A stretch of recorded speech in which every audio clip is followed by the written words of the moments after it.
Experience the future of packaging and processing up close and in action. Explore groundbreaking innovations, engage with hands-on solutions, and connect with the experts transforming the industry. See how these advancements can revolutionize your products, production lines, and business. It all starts here. Don't miss out. Register today at packexpolasvegas.com/unpackedpod.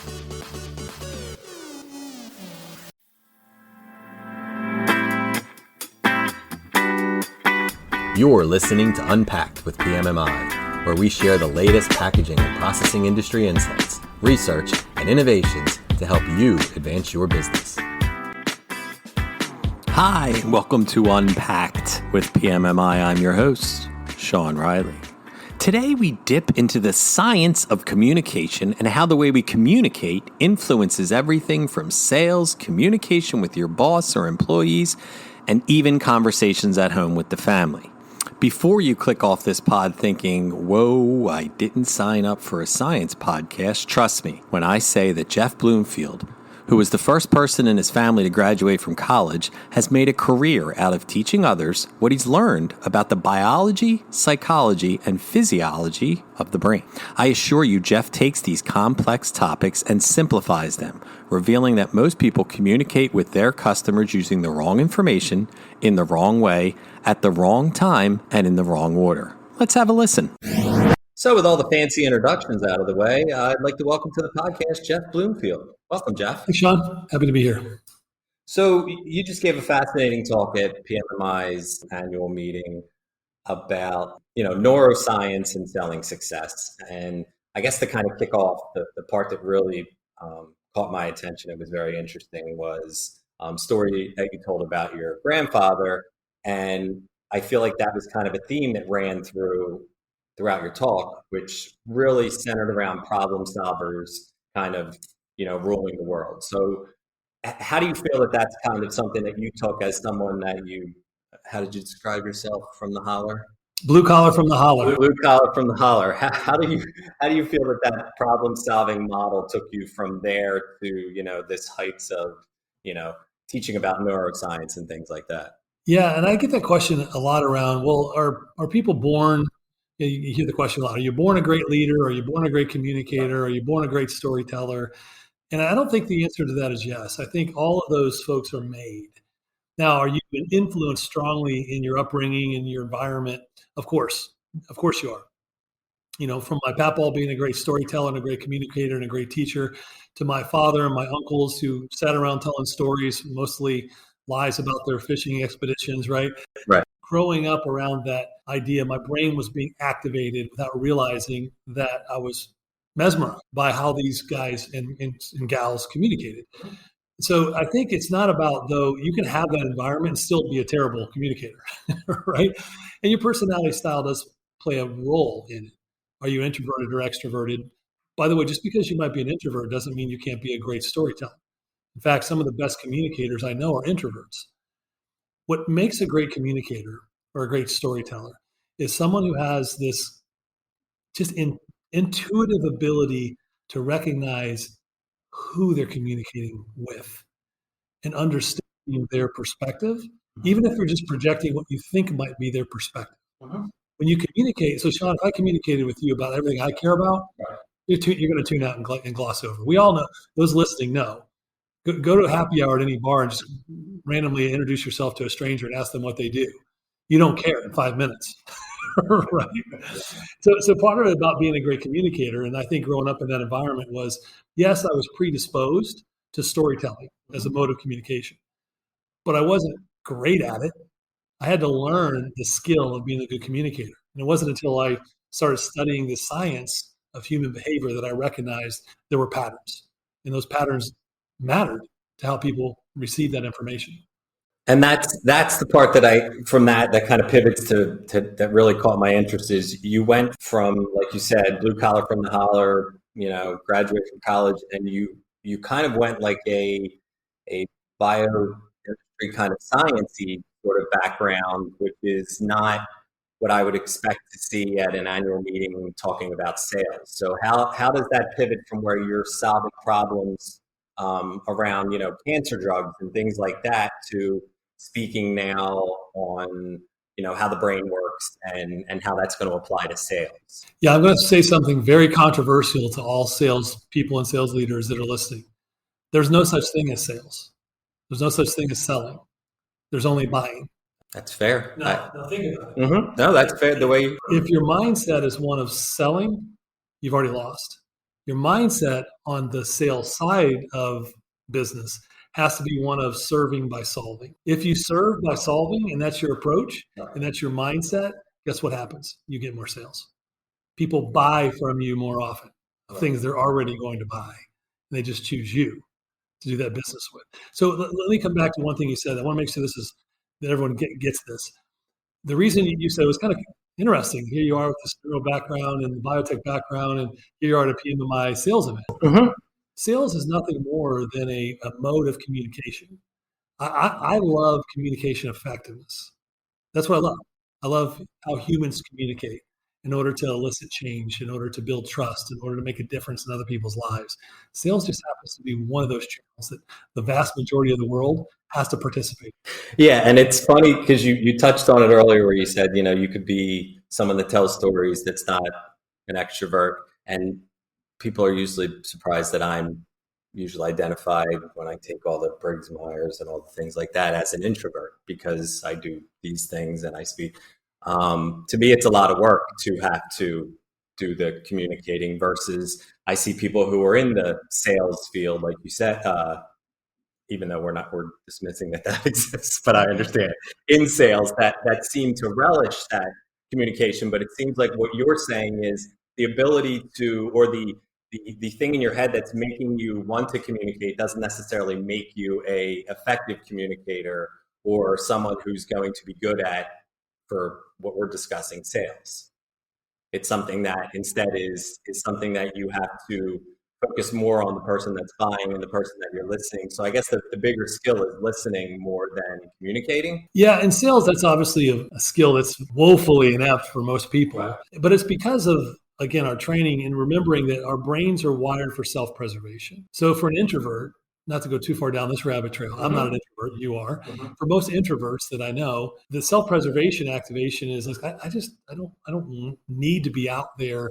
The more I talk, the more my brain fears I might say something stupid or something that's not being received with the excellence and the intelligence that I feel like I understand personally. And I'm broad brush generalizing. No, it's funny you say that because you touched on vulnerability. And when you said that, that's exactly, like, I saw that and I was like, yeah, that's exactly something that holds people back from. So, okay. So as an introvert, if I'm in a sales role as an introvert and I over communicate, I over talk, I feel my brain is on high alert. Self-preservation is activating and it's so uncomfortable. To your point, I feel exhausted after even a 10-minute interaction with a prospect. Now, introverts that become really comfortable in their own skin as an introvert, they learn how to recognize that they can be a teacher. And so they can actually present visual storytelling techniques, pictures, storyboards, and ask questions, to your point, of what the prospect interprets of what they think inside their quiet mind as an introvert. And suddenly they're in a conversation that's very engaging to both parties. And they didn't realize all they did was tweak slightly their approach to that conversation. Their stress level went down. And so did, by the way, the customer stress level, prospect stress level. And that's why introverts that understand this, and then they can actually communicate from their own place of authenticity, they're amazingly effective in sales because no one actually perceives them as trying to sell them something. Very interesting. Now, another thing that really caught my eye was a lot of, you focused on and it might even have been something that just caught my eye in the way that it was repeated on a slide, was the word believe. And it may be, I don't know if you've watched the show Ted Lasso, but it's a big, yeah, exactly. So do I. And it's that's initially what caught my eye about that and how that kind of runs through it. But that believe, I guess if you could just speak more to that, it just seems like that kind of clicked in my head as making sense, especially as you tie it to communicating, being a world-class communicator, and then, vis-a-vis for sales, that I guess just believing what you're saying or belief in, I guess, could you touch on that a little bit more? Yeah, I was taking it there from the perspective of the questions subconsciously that prospects are asking themselves about you. Mm-hmm. But you bring up a great point, and I didn't have time to get into it today. are actually asking yourself the same questions about yourself. Am I a trustworthy person? Do I actually care about what this person cares about? Now, you're not consciously asking these questions, or you certainly wouldn't communicate. Most salespeople the way they are. Do I understand their business well enough to where they would think I cared about what they care about? If I believe that those things are important, then my behaviors will reflect that in the way that I communicate. And like I said at the end, the intensity of that belief will drive the consistency of that behavior. But what happens for most salespeople is our self-preservation overrides. It overrides. And so then we activate our highest level of training, as I mentioned, which is our own knowledge of our products, specs, features, benefits, etc. And that's what comes out under stress. And so the question is, and I pose it to the group today, what do they believe about the way they communicate? Do they believe the way they communicate today is the optimal way to communicate for success? If the answer is, yeah, I do, because, I'm a self-preservation, and why would I say I don't believe that? Because I'm admitting that I'm not a great communicator. Well, I don't tell them that they're wrong. I show them the science behind what great communication effectiveness looks like, and then ask them, do you believe the way you're communicating aligns with the way the science now dictates that great communicators communicate? If you answer the question, yes, great, you probably enjoyed my intellectual entertainment today, and go about your way. But if even one small subconscious iota of your brain says, I don't do all that way, I didn't tell them they were wrong.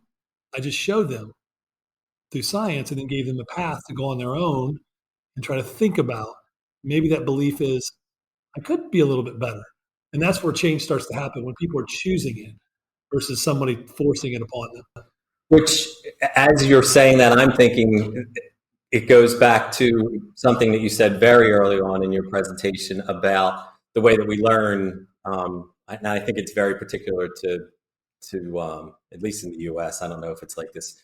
The way that we're educated is memorize and sort of regurgitate, and then we move on to the next grade and we get to the end, and it's not a lot of that type of critical thinking that you're talking about, or that, problem solving, things like that. Is that something where the hope is something like this sparks? Because what I think you're speaking to from that selling standpoint, or the person that is the seller that doesn't think that way, is, well, this is the way I was trained. So if I was trained to do it this way, of course it's correct. I'm this successful. What are you going to tell me that's different because I passed all my grades, I got good grades? But going back, how do you sort of undo that box that you've sort of put yourself in just based off of, education and things? Yeah, that's a tough one. And we talk about this a lot. We didn't get into the cognitive biases just because of time today. The confirmation bias is such a powerful driving motivator to resist change. Right. Because our brain, if you don't know what confirmation bias is that you believe something because it's been either taught to you, or you've experienced something a certain way, and you've formed a belief around it. And no matter what information is presented to you that's contrary to that belief, you will not change, because you're only looking for information that confirms what you believe. And that's so prevalent in our culture today. Look no further than our politics, right? Mm-hmm. It's prevalent in all areas of our lives. So the challenge there is a communicator who's trying to elicit change in another human being. Again, I keep going back to, I cannot tell you should change. I can't even tell you that I have information that will tell you that what you're doing is not as effective as what you'd like to do. I can only show you what I'm discovering and about my change journey, and allow you the process to go, well, if I did that, I'd probably be better as well. You have to actually change that belief. I can't change it for you. You have to choose it. It can't be forced upon you. That's why you see so many people resist so many things from authority figures these days, right? Because they've been wrong so many times that now when it comes across, like, I'm not doing that. I'm not doing that. I already know that if it's coming from this source, it can't be right. So I've already formed a belief there, and which is why we get so much strife in our communities right now and in our culture. Does that make sense? Yeah, absolutely. And the way you're talking about it just sounds very Jedi mind trick. Like you need to get the person to believe it versus telling them that, which again makes complete sense when you explain it. I don't know that I could then go out and re-explain it the way you just did. But just thinking again, I know we're sort of touching on a sales type thing where you're a successful salesman who's made a lot of money. This guy's going to come in and tell me that, I need to do it this way. Clearly he's wrong. I don't need to listen to this. And I guess that's the barrier that I feel. I don't know that you would have to be that concerned with it because you're very successful yourself, but I'm thinking just from the interplay of trying to maybe even teaching a younger person that's just coming up that this is how to do it, to kind of crack that code of, just because it was successful doesn't necessarily mean it was correct. It was that. This is the great paradox, I think, in sales is so many people have been successful over the course of their careers in sales. Mm-hmm. And many times you would look at them and they would almost be that they had opposite behaviors of some of the stuff that the science would predicate is necessary. That's kind of what I'm thinking. And the answer is, well, did they get lucky? No. Did they just happen to find customers who were right for making a decision? Many times. Though what they're doing, as I mentioned today, is many times they'll do a lot of the right things intuitively, but not always intentionally. So they don't do it consistently. So you look at a great salesperson, someone who closes at 30%, let's just say, depending on the industry, they might look at them and that's a Hall of Fame. That's like they Major League Baseball, right? You go into the Hall of Fame, you bat 300. That means they lost 7 out of 10 times. Right. So we don't look at it the other way. We think, well, they have such a high closing rate in our industry. Even if they have 50% closing rate, that means that they actually get told no half the time. So the question really isn't, well, they've been doing it a different way and been successful. What we have found when we evaluate experienced veteran sales professionals who have been successful in a variety of industries, mm-hmm. They've created intuitively through trial and error an approach that mirrors a lot of the science that we've now validated. Okay. They've mirrored it. They just don't do it all the time. And when you look at the 50 or 60 or 70% of the time they get told no, they didn't do it. They went outside of, we never measure those, right? We never see those. We just tell them, hey, mirror Larry, mirror Sean. He's closing to 30%. Do what he does. And then people watch him and they start doing things he does in the 70% that he does wrong. And then they go, well, I don't know why it's not working for me. You're emulating Sean in the wrong, when he struck out, not when he hit the home run. Very interesting. Because as you're saying that, I was thinking, I don't know why my brain, but it went to the guy or girl in the bar that, is just going to ask every person. And eventually, like you said, you're going to find someone you ask 10, 20, eventually someone's going to say yes. And you're going to be like, this guy always has, or this woman always has, someone on their arm, and well, yeah, if you're gonna go that many times, eventually you're gonna hit it. So I get exactly what you're saying from that standpoint, and that's an interesting way of sort of framing it. Now you can go for the volume deal, right? Exactly. Now I had a friend in college who used to say it all the time: 10% more guts will get you 100% more dates. Well, what's the quality of those dates you get, right? And it's not necessary. Then you're literally, that's the typical. I'm just going to keep throwing stuff against the wall in hopes that it sticks. Whereas we believe it's like shooting something with a shotgun versus a sniper rifle. Right. When you really understand the science and you really understand how to communicate effectively, you can be a sniper and you're really, really accurate most of the time versus just spraying and praying, which is what a lot of salespeople do. Yeah, and I think that also puts in today's culture, I feel like, and especially in our industry, it's really becoming a situation where relationships are very important because it becomes more of a partnership. Like you're buying from this seller of equipment, and you want to be able to keep going back to them or working with them throughout it, whether it's for training or things like that. So it seems like from that, like you said, sniping approach, you're establishing, because you understand the science of it, even if it's subconsciously, you're building more of a relationship versus a one-time deal or I'm going to get this huge order and then next time I go back, they go somewhere else. Yeah, and a lot of salespeople, they operate, unfortunately, with commission breath. Right. And they can't help it because they've been trained that way. So they communicate that way to get that one-time PO. And they don't have a long play. And in this industry, now I don't want to say this industry is a little different because everybody's sales cycles are a little longer. You're not walking in the door, mm-hmm. Typically. Right. And so you've learned, if you've been here even longer than a day as a salesperson in this industry, that you're in for the long game. Mm-hmm. So if you're in for the long game, you have to earn the right to that first deal through the trust building process. But if you get it, and then I think it was brought up in the session today, and you earn that right through the trust you've created with that customer, they give you your first opportunity, then will you deliver the promise that you promised them? And if you do, the relationship goes a step further. And over time, they become a lifelong customer because they absolutely trust you. There's trust that can be initiated instinctively in the first engagement. Right. And then there's trust that then gets built and ingrained over time through repetitive experiences with a person. Yeah, and I think you've sort of, and this might be not exactly what you were referring to at the time, but you noted out that a lot of people will go in and establish these trusts, and then the person ends up buying from whoever offers, or everybody goes in with the same plan, and they end up buying the cheapest or the lowest deal. Whereas if you establish more of this long-term trust, that's not necessarily how. And that's the thing that I would like to leave everybody with is, what is your highest level of training? Is it your products? Is it who you rep? Is it the speeds and feeds? Is it all of that? Or is it your prospect and customer's business? It sounds like a simple question. Now, one doesn't have to be greater than the other, but they have to at minimum be. And when we teach people that when your highest level of training becomes your prospect's business, you will sound like it. And so when you're communicating with them, they go, subconsciously, you start to sound like a consultant with them, not a salesperson to them. Right. More like it is more like a partnership versus not even a combative, but like I'm coming to sell you something. I have to be prepared and put my guard up type deal. Yeah, you become an expert to them, and they recognize that you get their business and you get their role. You understand their goals. They've said, these are my goals. I agree with those. Yes, that's what I'm trying to do. Then you're an expert at the threats and the risk and the problems and challenges that might prevent them from getting from the base camp to the top of the mountain. And then once they see that you're that kind of an expert, they really are interested in your recommendation for how you can help them. And in this case, in my analogy, you get to be the Sherpa, right? You get to help them up the mountain.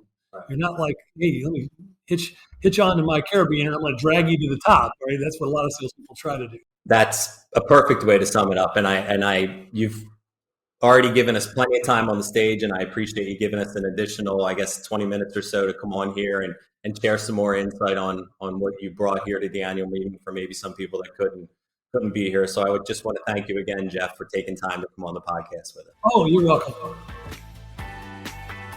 Please rate, review, and subscribe. To do that, go to the iTunes podcast or Spotify app on your phone and search for Unpacked with PMMI.